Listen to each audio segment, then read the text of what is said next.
¿Qué tal, queridos amigos? Esto está que revienta.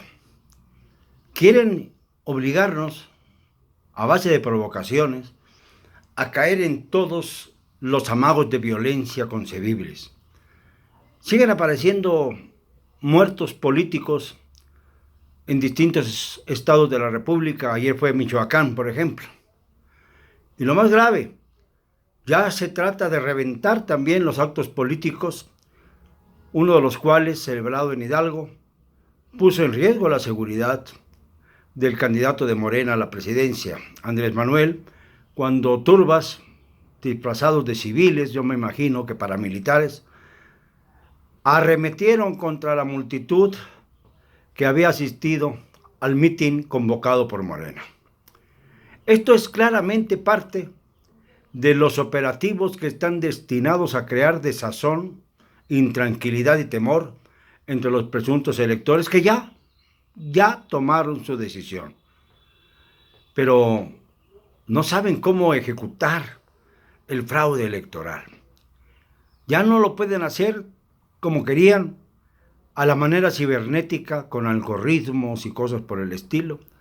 Entre otras cosas, porque los grandes líderes de los Estados Unidos y de Rusia, fundamentalmente, no ven con malos ojos el triunfo del puntero en la justa presidencial.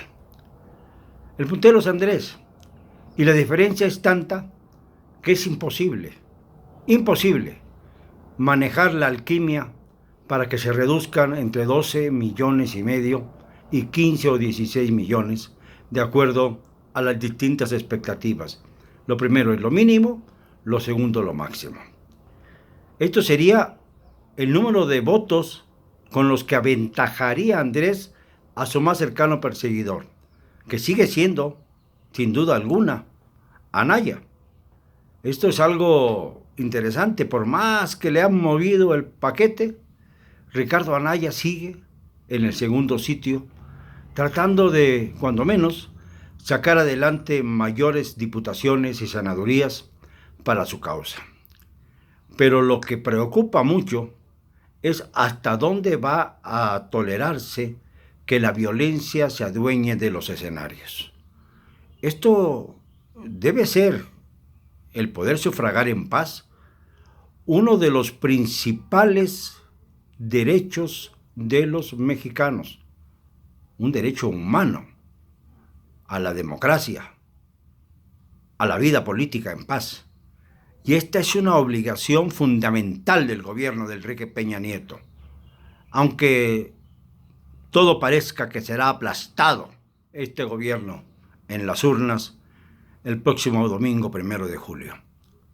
Pero más allá de lo que pueda ocurrir con el grupo político que sigue manteniendo ínfulas y todo tipo de favoritismos en el gobierno de la República, no se podrá frenar la actitud valerosa de millones de mexicanos que se comunican ahora con una gran facilidad y una gran rapidez y que, como he venido diciendo constantemente, no podrán rebasar a los millones que van a decidir la elección.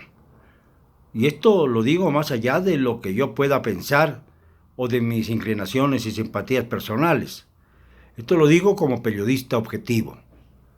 México no va a ser ya más rehén de la demagogia destructiva, ni tampoco de los politiqueros rastreros y ladrones que hemos venido soportando en los últimos sexenios. Esto va a ser un cambio que quizá no sea lo que esperamos, que quizá atraiga a otro grupo en el poder, quizá igualmente difícil de soportar, pero cuando menos tenemos la oportunidad, ya todos, de buscar una alternativa viable. Sí, viable. Es necesario tener esa alternativa viable porque de otra manera nos vamos a ahogar en nuestra propia estructura podrida, putrefacta, escatológica, diría yo, en el pantano de las inmundicias que ha arrojado el peñismo, en el pantano de las mentiras, de las hipocresías, de las manipulaciones. Y todo eso no lo queremos. Hay quienes hablan del voto dividido para evitar que haya un autócrata en el gobierno que pueda contar con el apoyo totalitario, mayoritario del Congreso, de los diputados y de los senadores. Pero esto lo sabe bien el pueblo de México. El pueblo de México va a votar por quien le dé la gana. Y va a votar también por todos aquellos que crean que son los ideales para acompañar a este cambio que se nos viene encima. Sí, van a ser 5 meses, del 1 de julio al 1 de diciembre, bastante complejos, difíciles, quizá un tanto amargos, pero es necesario entender que los partos históricos duelen tanto o más que los partos naturales, según nos dicen las mujeres. Pues no nos asustemos, no nos amedrentemos, no caigamos en las provocaciones como gritó el candidato de Morena el día de ayer. No caigamos en las provocaciones. Y verán ustedes que con fuerza de espíritu y con fuerza además de carácter y de conciencia, no podrán faltarnos más al respeto. Digámoslo con cero cobardía.